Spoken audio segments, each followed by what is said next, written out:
এরপর তোমাদের যে জিনিসটা বলবো সেটা হলো কি, যে ধরো এখানে যে ঘূর্ণনটা আছে সেই ঘূর্ণনটা কখন আমি পজিটিভ বলবো কখন নেগেটিভ বলবো। আচ্ছা দেখো, যখন হয় কি যে ঘড়ির কাঁটার দিকে ঘুরে, ঠিক আছে, তখন কিন্তু অ্যাকচুয়ালি আমরা বলবো কিন্তু নেগেটিভ, ঠিক আছে। যেমন ধরো এটা সার্কেলটা দেখাই, এই সার্কেলটা ধরো এবং ঘূর্ণনটা এখানে সার্কেলের মধ্যে ধরো এই দিকে দিকে হচ্ছে, ঠিক আছে, এই দিকে দিকে হচ্ছে, তার মানে কি এটা দেখো ঘড়ির কাঁটার দিকে হচ্ছে, তার মানে এটি হচ্ছে ক্লকওয়াইজ, এটাকে বাংলায় বলা হয় দক্ষিণাবর্তী।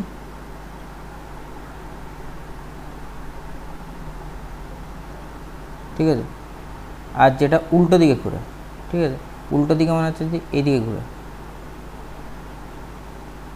এটাকে বলা হচ্ছে বামাবর্তী। ঠিক আছে, বা অ্যান্টি ক্লকওয়াইজ, বামাবর্তী বা অ্যান্টি,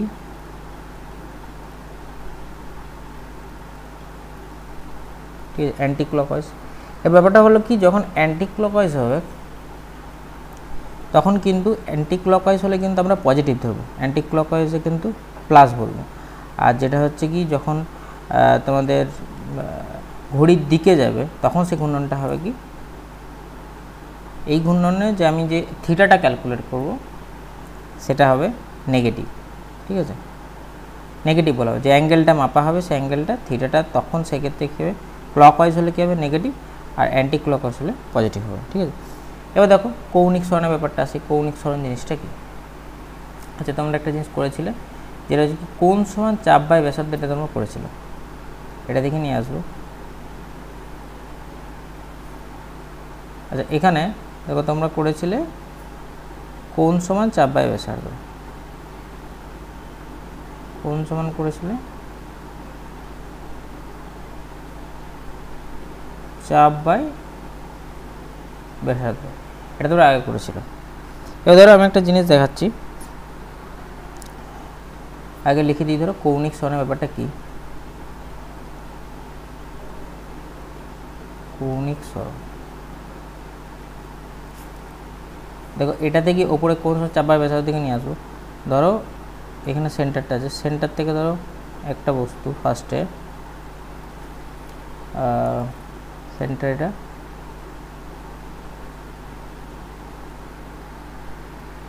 এবার ধরো এটা হচ্ছে প্রাথমিক অবস্থান, এখান থেকে কোথায় গেল ফার্স্টে, ধরো পি বিন্দু, এ কত কোণ করেছে, এটা ধরো আমি বললাম θ1 কোণ করেছে। ঠিক আছে, এবার দ্বিতীয়তে গেল ধরো এটা বি বিন্দুতে, এটা ধরো কত কোণ করেছে, θ2। এবার ব্যাপারটা দেখো, এ পয়েন্ট থেকে বি পয়েন্টে যাওয়ার জন্য এইখানে দেখো অ্যাকচুয়ালি এটাকে বলি, এই যে আরটা একটা নাম আছে, এখানে আরটাকে বলে দিই, আরটাকে কিন্তু তোমাদের ব্যাসার্ধ ভেক্টর বলে, আর সমান কিন্তু ব্যাসার্ধ ভেক্টর। ঠিক আছে, তোমরা যেটাকে ব্যাসার্ধ বলো ওটাকে এখানে কিন্তু ব্যাসার্ধ ভেক্টর বলা হয়। আচ্ছা কৌণিক সরণ, কৌণিক সরণটা করবে কোনো ঘূর্ণনশীল কণার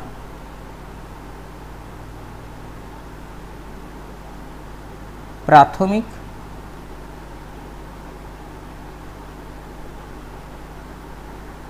ও অন্তিম অবস্থানের। আচ্ছা এইখানে প্রাথমিক ব্যাপারটা দেখো, প্রাথমিক ব্যাপারটা কি, এটা হচ্ছে প্রাথমিক বিন্দু, এটা হচ্ছে এখানে প্রাথমিক বিন্দু। ঠিক আছে, আর বিটা কি, বিটা হলো কি অন্তিম বিন্দু। প্রাথমিক বিন্দুটা কি হয়েছে দেখো, প্রাথমিক বিন্দুটা এখানে কত কোণ করেছে θ1, আর অন্তিম বিন্দুটা কত কোণ করেছে θ2। তাহলে কি বলছে, এ বিন্দু থেকে বি বিন্দু কোনো ঘূর্ণনশীল কণার প্রাথমিক ও অন্তিম বিন্দুর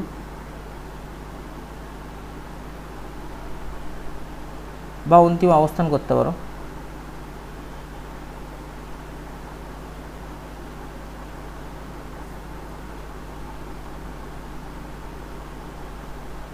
প্রাথমিক ও অন্তিম অবস্থান দুটি কেন্দ্রে যে কোণ উৎপন্ন করে।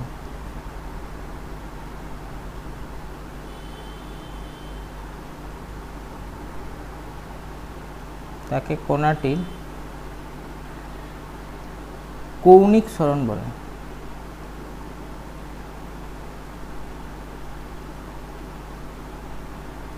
এবার দেখো কৌণিক সরণের ব্যাপারটা,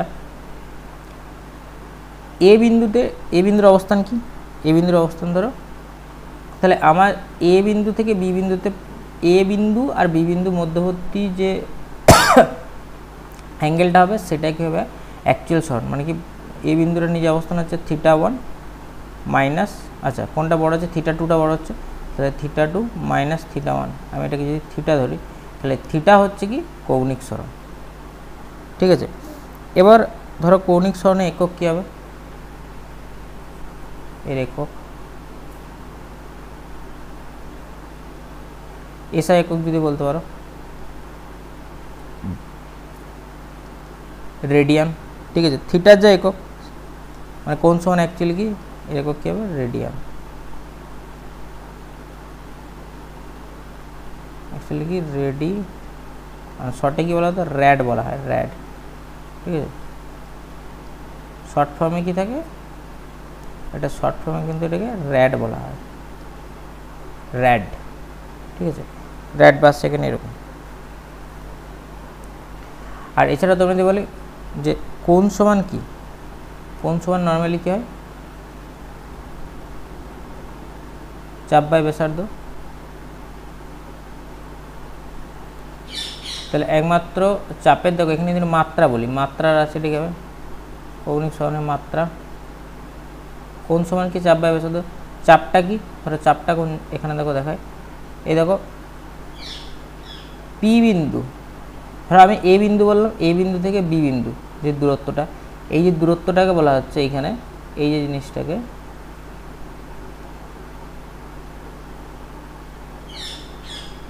এই যে ডিস্টেন্সটা এ থেকে বি এর দিকে যে ডিস্টেন্স, এই শুধুমাত্র এই যে বৃত্তচাপটাকে বলা হচ্ছে, বৃত্তচাপটা কি, এটা এ আর বি এর এই অংশটা, এটা কি হচ্ছে একটা দৈর্ঘ্য কিন্তু। ঠিক আছে, এই যে দৈর্ঘ্যের অংশটা আমি এটা কিন্তু, তাহলে আমি কি বলতে পারি, এটা কিন্তু যে মাত্রা যদি বলি এল দিয়ে, তাহলে এটা কিন্তু এল, আর ব্যাসার্ধ কী হচ্ছে এল, তার মানে আলটিমেট কী হচ্ছে, কেটে কিন্তু 1 হয়ে যাচ্ছে। ঠিক আছে, এল বাই এল, তাহলে এটিকে মাত্রাহীন রাশি, এটি মাত্রাহীন রাশি। ঠিক আছে, যদি বলে যে কৌণিক সরণ কি, কৌণিক সরণ একটি কিন্তু মাত্রাহীন রাশি। এবারে তোমাদেরকে কৌণিক যেটা বলবো বেগ। ঠিক আছে, কৌণিক বেগের ব্যাপারটা দেখো,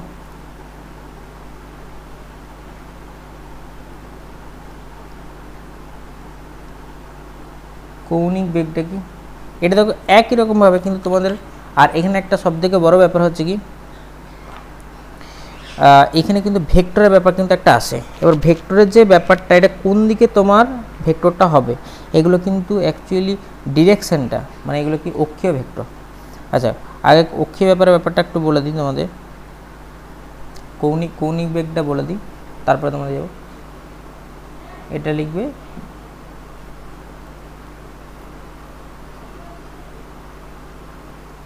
সময় সাপেক্ষে কৌণিক সরণের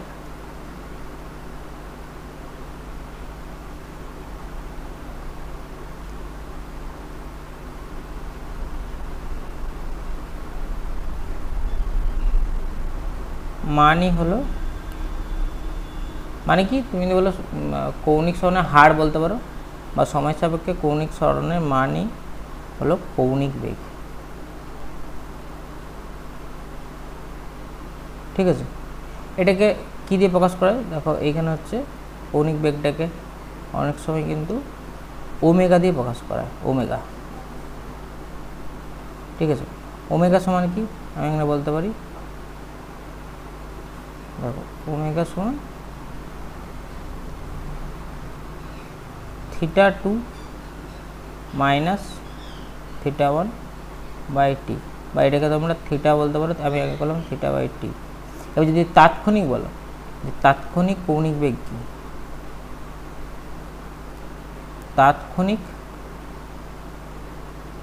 কৌণিক বেগ, তাৎক্ষণিক কৌণিক বেগ কীরকম হবে, এটাকে ক্যালকুলাসে প্রকাশ করবে, মানে অতি অল্প সময়ে যে কৌণিক সরণের হারটা, নাকি ওমেগা সমান আমি এটা লিখতে পারি ডি থিটা ডিটি, ঠিক আছে, ওমেগা সমান ডি থিটা ডিটি, এটাকে বলা হচ্ছে কি তাৎক্ষণিক কৌণিক বেগ। এবার এর একক কী হবে,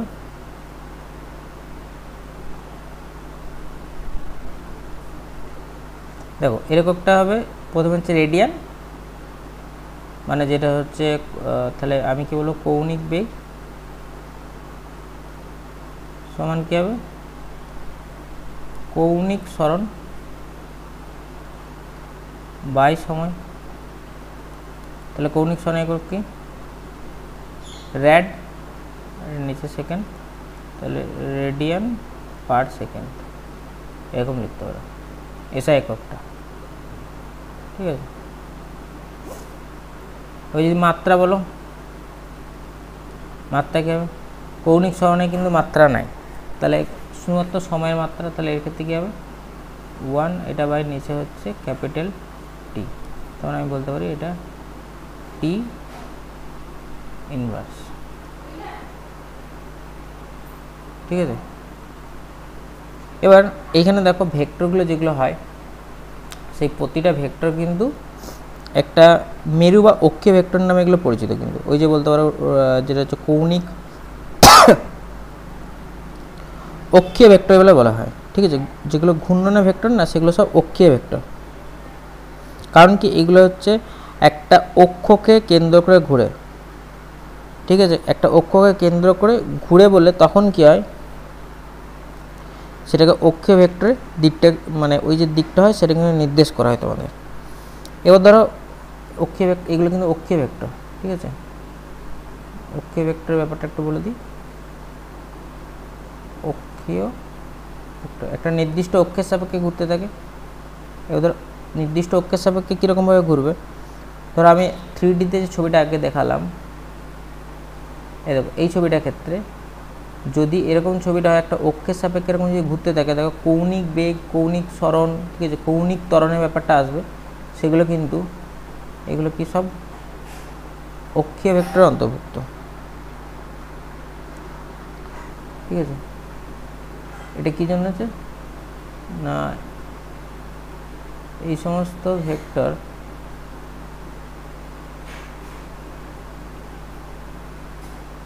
একটি অক্ষের ওপর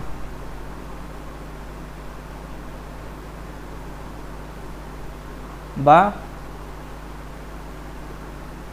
একটি অক্ষকে কেন্দ্র করে ঘূর্ণায়মান থাকে।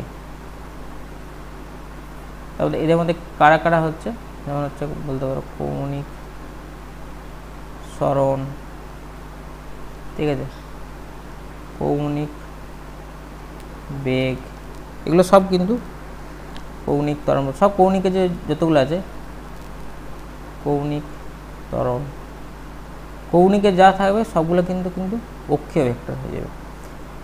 এবার দেখো অক্ষীয় যে ভেক্টরগুলো, এইগুলোকে ছাড়া যখন আমরা লিনিয়ারে করেছিলাম, লিনিয়ারে ভর করো রৈখিক সরণ, ঠিক আছে, রৈখিক বেগ, রৈখিক ত্বরণ, এগুলো কিন্তু মেরু ভেক্টর, ঠিক আছে। এগুলো একটু তোমাদেরকে দেখিয়ে দিচ্ছে, এই প্রসঙ্গটা এলো বলে। মেরু ভেক্টর কারা, যেগুলো অক্ষের সাপেক্ষে ঘুরে না সেগুলো হচ্ছে, যেমন হচ্ছে যে রৈখিক সরণ, রৈখিক বেগ, যেমন ধরো আগে একমাত্রিক গতিতে করেছিল বেগটা যেটা, সেটা কি হচ্ছে রৈখিক বেগ, ওই একমাত্রিক গতিতে সরণটা করেছিল সেটা রৈখিক সরণ।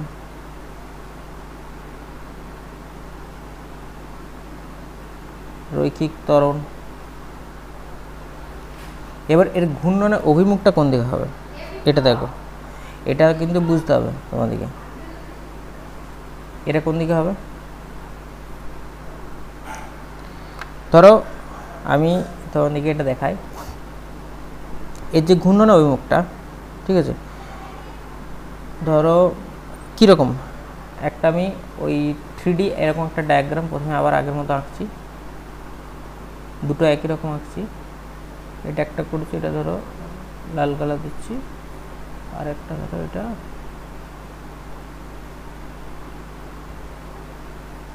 সবুজ কালারের দুটো,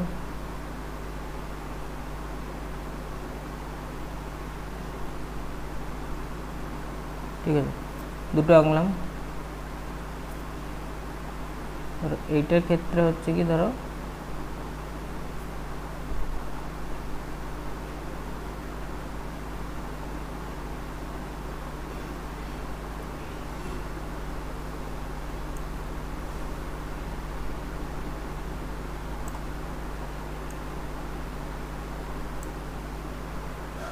ঠিক আছে, এটা ধরো অন্য কালারে দিয়ে দিলাম অক্ষটা। এটার ক্ষেত্রে ধরো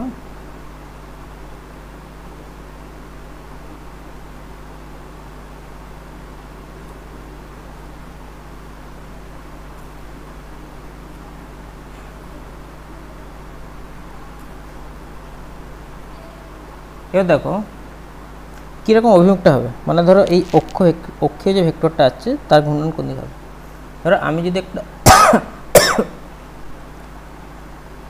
তোমরা যদি এইখানে একটা ছবি দেখে, ধরো ঢাকনাটা আছে, ঠিক আছে, ঢাকনাটা মানে ধরো বোতলের ঢাকনা তোমরা খুলে একটা রাইট হ্যান্ড, মানে তোমরা যে বোতলগুলো সাধারণত জলের বোতলগুলো ইউজ করো, এগুলো রাইট হ্যান্ডের প্যাঁচ যেগুলো, সেগুলোর ক্ষেত্রে একটা ওপরের দিকে থাকছে, আর এটার ক্ষেত্রে ধরো এটা অভিমুখটা ঢাকনাকে সাধারণত যে ঢাকনাটা আমরা ব্যবহার করি সেই ঢাকনার ক্ষেত্রে হয় কি, আমরা ওপরের দিকে ঢাকনাটা বাম প্যাচে মানে খুললে আর কি খুলে যায়, ঠিক আছে।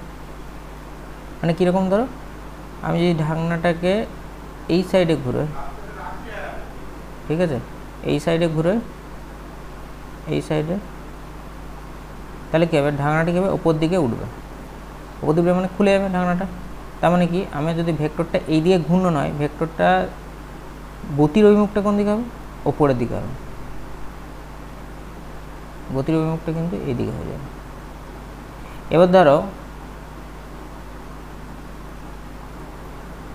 মানে তোমরা যখন সাপোজ একটা বোতলকে খুলছো, ঢাকনাটা খুলছো, ঢাকনাটা খোলার সময় কী হবে, এই ভেক্টরটা দেখো যেদিকে ঘুরছে, তার মানে কি ঢাকনাটা তুমি ওইদিকে ঘুরছো, ঠিক আছে, এইদিকে ঘুরছো ঢাকনাটা, এইদিকে ঘুরছো মানে কি ঢাকনাটা উপর দিকে আমার খুলছে, তার মানে ভেক্টরটার ডিরেকশন কোন দিকে হচ্ছে, ওপর দিকে। এবার তুমি যদি ঢাকনাটা লাগাও, তার মানে কি আমি ভেক্টরের ডিরেকশনটা দিলাম এইদিকে, তার মানে কি ঢাকনাটা এইদিকে আমি ঘুরছি, এদিকে ঘুরছে মানে কি আমার যেটা হচ্ছে ঢাকনাটা লাগছে, তার মানে কি ভেক্টরের ডিরেকশন কোন দিকে হবে, নিচের দিকে হবে, ঠিক আছে। এইটা করে তোমাকে বুঝতে হবে ভেক্টরের ডিরেকশনগুলো কোন দিকে। একটা ডান পাকে নর্মালি যে স্ক্রুকে দেখো, আমি এখানে ছোটো করে পয়েন্টে লিখেছি কীরকম অভিমুখটা হবে, যে একটি ডান পাকের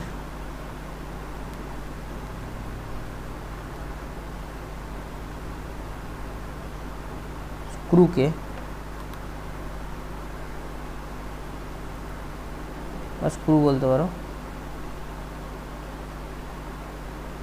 যেদিকে ঘুরে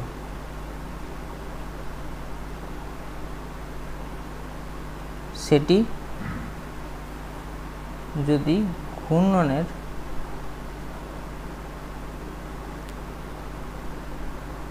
দিক হয়, তবে স্ক্রুটির মানে হয়তো বোতলের ঢাকনার সঙ্গে কম্পেয়ার করবে,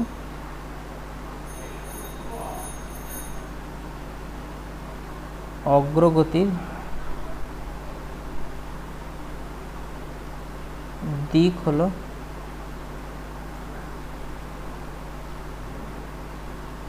অক্ষীয় ভেক্টরের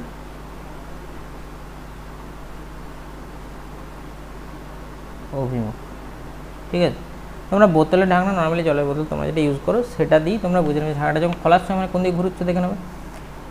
পেছন দিকে আমি যেরকমভাবে দেখালাম এটা খোলার সময় তোমরা করছো, তার জন্য ভেতরে মানে ঢাকনাটিকে ওপর দিকে খুলে যাচ্ছে, তার মানে কি ডিরেকশানটিকে ভেক্টর ওপর দিকে। যখন লাগাচ্ছ তখন কী হবে, তখন ভেক্টর ডিরেকশানটা নিচের দিকে চলে যাচ্ছে, তখন সেটা কী হবে, ভেক্টরের অভিমুখের ডিরেকশানটা এদিকে হচ্ছে। এবারে একটা ব্যাপার আছে তোমাদের এখানে, আরপিএমের ব্যাপার একটা আছে, কৌণিক বেগ যেটা। আচ্ছা, কৌণিক স্মরণের ব্যাপারটা একটু বলে দিই। কৌণিক ত্বরণ, কৌণিক স্মরণ তো হলো কৌণিক ত্বরণের ব্যাপারটা, তারপরে সম্পর্কগুলো বলবো। কৌণিক ত্বরণ,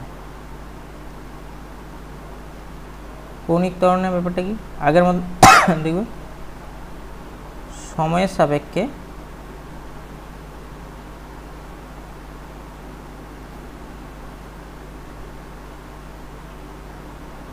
বেগের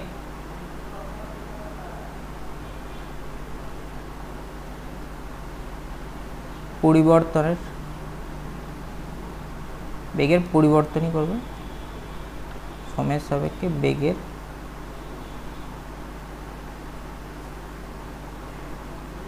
পরিবর্তনই হলো কৌণিক ত্বরণ। যেমন তোমরা এখানে করেছিলে ত্বরণ মানে কি, বেগের যে সময়ের সাপেক্ষে বেগের পরিবর্তনটাকে এখানে সময়ের সাপেক্ষে কৌণিক বেগ করে নেবে, ঠিক আছে, এটা কৌণিক করে নেবে, কৌণিক বেগের। দেখো আগেরটাতে কি করেছিলে, সময়ের সাপেক্ষে কৌণিক স্মরণের মানে হলো কৌণিক বেগ, এইখানে সেরকম সময়ের সাপেক্ষে কৌণিক বেগের পরিবর্তন।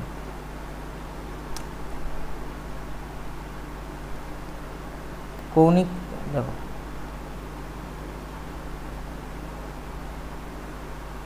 তার মানে এটাকে দেখো আলফা দিয়ে প্রকাশ করে, আলফা সমান কী হবে, omega, okay omega 2 minus omega 1 by t এরকমভাবে প্রকাশ করে। এবার এটাকে যেমন তোমরা ওইখানে করেছিলে এ সমান কি v2 minus v1 by T এরকম করেছিলে, সেরকম একই এটা ভাবে একই রকম জিনিস, আগে একমাত্রিক গতির মতনই, শুধু এখানে ব্যাপারটা হয়ে গেছে সব কৌণিকে। তাহলে আলফা সমান এটা করলে, এটাকে যদি আমি তাৎক্ষণিকে বলি আবার, তাহলে তাৎক্ষণিক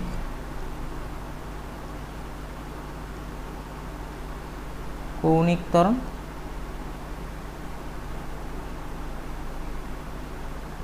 এটা সমান কী হবে, আলফা সমান হয়ে যাবে বাস ডি ওমেগা ডিটি, ব্যাস এটা হয়ে যাবে তাৎক্ষণিক কৌণিক ত্বরণ।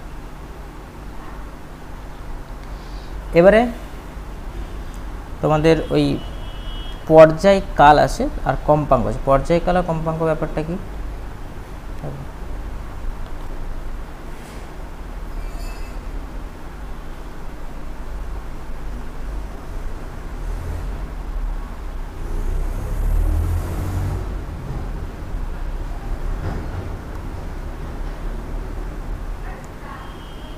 পর্যায়কালের ব্যাপারটা দেখো। এবার ধরো একটা বস্তু ধরো বৃত্তপথে ঘুরছে, ঠিক আছে, একটা পুরো বৃত্ত কত থাকে, ধরো একটা পুরো রোটেশন, এরকম পুরো রোটেশন একটা কত থাকে, এটা থাকে 2π থাকে, ঠিক আছে, পুরোটা এই পুরোটা এইখান থেকে যখন এইখান থেকে স্টার্ট করা হবে পুরো যখন ঘুরে, ঠিক আছে, এটা থেকে স্টার্ট করা হবে ঘুরে যখন এখানে এলো পুরো একটা রাউন্ড হচ্ছে কি 2π। তাহলে পর্যায়কাল মানে হচ্ছে যে একটা পুরো বৃত্তপথে একটা পূর্ণ ঘূর্ণন সম্পন্ন করতে যে সময় লাগে, ঠিক আছে, এটাই লিখে দিচ্ছি। দেখো কোনো বৃত্তাকার পথে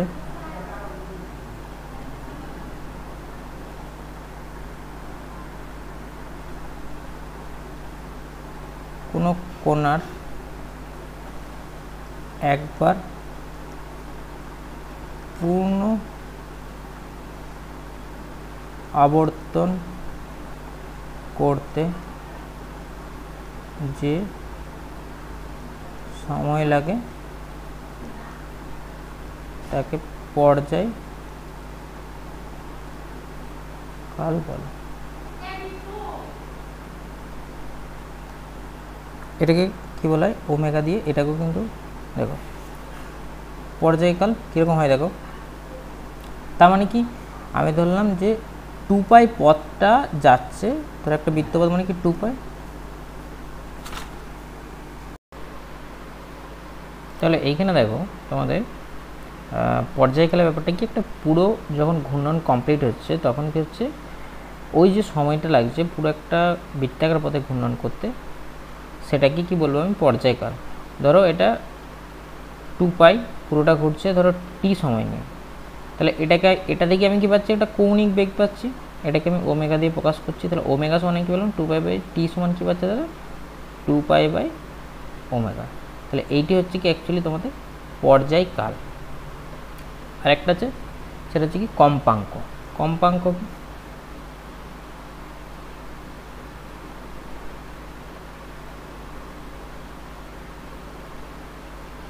আচ্ছা এবার দেখো কম্পাঙ্কের ব্যাপারটা হচ্ছে ধরো পার সেকেন্ডে যত সংখ্যক পূর্ণ আবর্তন করছে, ধরো এই পাকটা যখন দিচ্ছে, আমি ধরো বৃত্তপথটা বলছি, এই বৃত্তপথে পার সেকেন্ডে পাক দিচ্ছে, মনে করো এখান থেকে শুরু করেছি যে আবার এরকম করে ঘুরে পুরো এক পাক দিয়ে আবার এক পাক হয়ে গেলো, মনে করো এখানে আবার এক পাক ঘুরছে মনে করো, ঠিক আছে, পার সেকেন্ডে যটা পূর্ণ আবর্তন সম্পন্ন করছে, ঠিক আছে, এটাই লিখে দিচ্ছি। দেখো কোনো কোণা একক সময়ে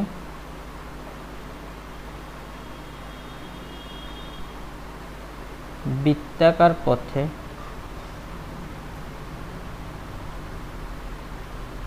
যত সংখ্যক পূর্ণ আবর্তন সম্পন্ন করে তাকে ওই কোণার কম্পাঙ্ক বলে।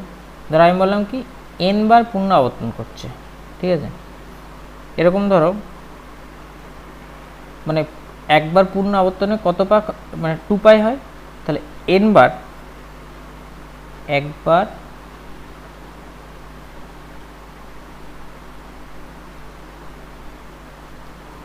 পূর্ণ আবর্তনে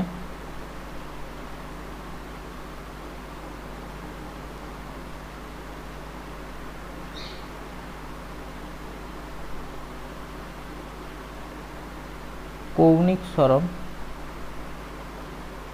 2π। এর যদি n বার পাক দেয়, n বার পাক দিলে কী হবে তোমাদের দেখো, n বার পূর্ণ আবর্তনে কৌণিক সরণ কত হবে, n বার পাক দিচ্ছে একবারে 2π হলে কি 2n পাই, 2n পাই আর 2π/n কাজটা করতে পারো। তাহলে ওমেগা পার সেকেন্ডে এই 2πn-টা আমি বলে n সংখ্যক পাক দিচ্ছি মানে কি পার সেকেন্ডে ওই 2πn যাচ্ছে, তাহলে ওমেগা সমান কী হবে পার সেকেন্ডে 2πn কতটা ঘুরছে 2πn ঘুরছে 1 সেকেন্ডে, তাহলে ওমেগা সমান কী হয়ে যাবে 2πn, তাহলে n সমান কী হয়ে যাবে 2π/ওমেগা। তাহলে 2π/ওমেগা সমান দেখো উপরে কি পেলে দেখো 2π/ওমেগা সমান দেখো, আচ্ছা এখানে উল্টো হচ্ছে 1/n, সরি 1/n সমান 2π/ওমেগা। এবার দেখো ওইটা সমান কী হয়ে যাচ্ছে টি, আগের থেকে পেলাম, তাহলে 1/n কম্পাঙ্ক সমান আর পর্যায়কালের মধ্যে সম্পর্ক কি 1/n সমান কি টি। এবার দেখো একটা ব্যাপার আছে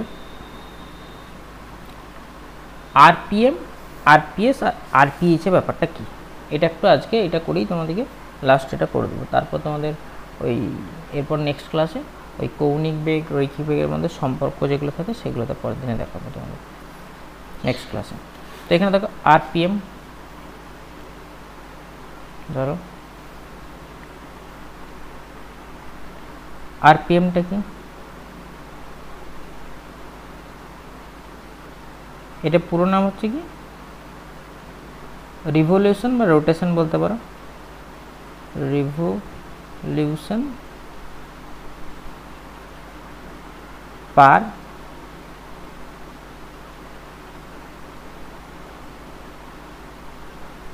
পার মিনিট, মানে 1 মিনিটে কটা আবর্তন, মানে কটা পূর্ণ আবর্তন করছে, ঠিক আছে, এটাকে বলা হচ্ছে আরপিএম। আচ্ছা, 1 মিনিটে যত সংখ্যক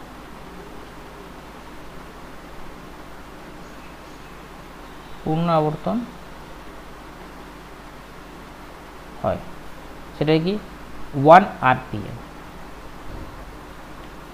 1 আরপিএস একেভাবে দেখো, আরপিএস মানে কি রিভলিউশন পার মিনিট, ওটা ছিল মিনিট, এটা সেকেন্ড, রিভলিউশন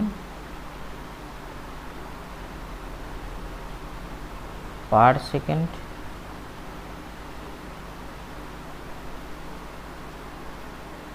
এটা কি হবে 1 সেকেন্ডে যত সংখ্যক পূর্ণ আবর্তন হয়,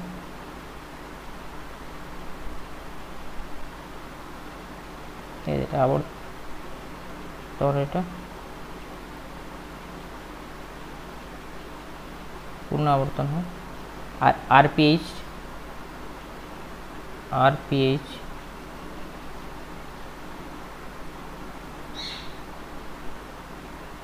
রিভলিউশন পার আওয়ার। এটা কি দেখো, রিভলিউশন পার আওয়ার, এটা মনে হচ্ছে ধরো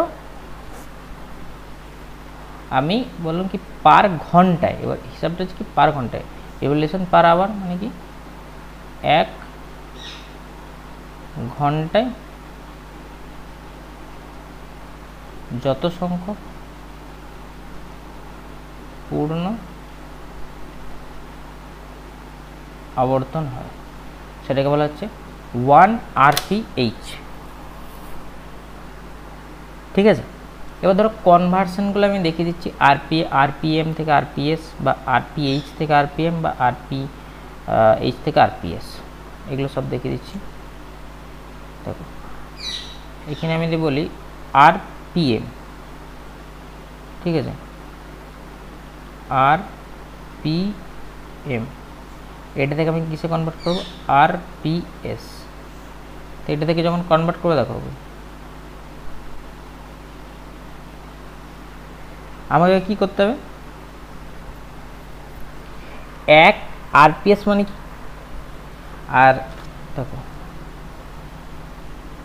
এটাকে 1/60 দিয়ে গুণ করতে হবে, আরপিএম থেকে আরপিএস এ, মানে কি আমাদের, আমি কি বললাম দেখো 1 সেকেন্ডে আমি ধরলাম যে রোটেশনটা করছে, তাহলে ওটাকে আমি বললাম 1 মিনিটে যদি করা হয়, বা 1 মিনিটে যে রোটেশনটা করছে তাকে যদি আমি, যার রোটেশন তাকে যদি বলে, আমি তোমাকে হিসাবে বলছি, ধরো এরকম একটা যে 60 সেকেন্ডে ধরো এতগুলো রোটেশন করেছে, মনে করো n সংখ্যক রোটেশন করছে, তাহলে 1 সেকেন্ডে করছে, 60 সেকেন্ডে 1/60, 1 মানে আরপিএম মানে কি 1 মিনিটে n সংখ্যক রিভলিউশন, 1 মিনিটে, ঠিক আছে, 1 মিনিটে n সংখ্যক রিভলিউশন, তাহলে 1 মিনিট মানে কি 60 সেকেন্ড, তাহলে 60 সেকেন্ডে কত n সংখ্যক রিভলিউশন করছে, মানে n সংখ্যক পার করছে, তাহলে 1 সেকেন্ডে কত হবে, তাহলে 1/60, ঠিক আছে। আমি ধরলাম ধরো 1 পাক করছে, আমি 1 পাকে সব হিসাব করলাম, ধরো 1 আরপিএম মানে কি রিভলিউশন পার মিনিট, মানে কি 1 মিনিটে আমি ধরো বললাম 1 পাক ঘুরছে, ঠিক আছে। 1 আরপিএম মানে কি যে 1 মিনিটে, সাপোজ 1 আরপিএম আমি লিখছি, 1 আরপিএম মানে এটা কি যে 1 মিনিটে একটা রিভলিউশন হচ্ছে, 1 মিনিট মানে কি 60 সেকেন্ড, তাহলে 60 সেকেন্ডে মানে কি একটা হচ্ছে, তাহলে 60 সেকেন্ডে একটা হলে 1 সেকেন্ডে কত হবে, 1 সেকেন্ডে হবে 1/1/60, 1 সেকেন্ডে যেটা হবে সেটাই কি আরপিএস, ঠিক আছে। আরপিএস মানে এবার আরপিএসে কনভার্ট করতে গেলে কী হবে, এটা তোমাদেরকে ওই দেখো এইখানে কন্ডিশনটা হচ্ছে মানে আরপিএস, এবার আর 1 সেকেন্ডে যদি ধরো আমি যদি বলি এবার কারোর যদি কোনো জিনিস থাকে যে 1 সেকেন্ডে একটা পাক ঘুরে, তাহলে 60 সেকেন্ডে কত ঘুরবে, তাহলে সেটা কি 60 পাক হয়ে যাবে। 60 সেকেন্ডে হলে আরও বেশি হয়ে যাবে, তাহলে 60 সেকেন্ড মানে কি 1 মিনিট, 1 মিনিটে মানে কত হবে, তাহলে 60 হয়ে যাচ্ছে, তাহলে সেটা কি ইন্টু 60 দিয়ে গুণ করতে হবে। এরকম যদি আর পিএম করে ধরো RPH একই জিনিস, 1 ঘন্টা মানে কি 60 মিনিট, তার মানে RPM যখন আমি করব তাহলে কি কিন্তু RPH থেকে যখন RPM এ করব 1 ঘন্টা মানে কি 60 মিনিট, তাহলে ইন্টু আমার 1-এর 60 দিয়ে করতে হবে।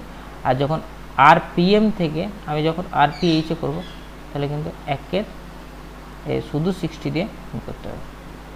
এরকম একই জিনিস ধরো আরও একটা RPH থেকে আমি যখন সেকেন্ডে কনভার্ট করব RPS এ, তো 1 ঘন্টা তোমাকে 3600 সেকেন্ড, তাহলে তখন কী হবে, এটা কিন্তু ইন্টু 1-কে 3600 দ্বিগুণ করতে হবে। আর যখন এটা করবে এটাকে, তখন এটা কী হবে, ইন্টু 3600 দিয়ে গুণ করতে হবে। তার মানে হিসাব মতো কী হলো, দেখো 1 RPS সমান কি 60 RPM, ঠিক আছে, 60 RPM সমান কি 3600 RPH। এবার আরেকটা জিনিস হয় তোমাদের RPM এর সাথে কি রেডিয়ান পার সেকেন্ডের সম্পর্কটা কীরকম, 1 RPM মানে কি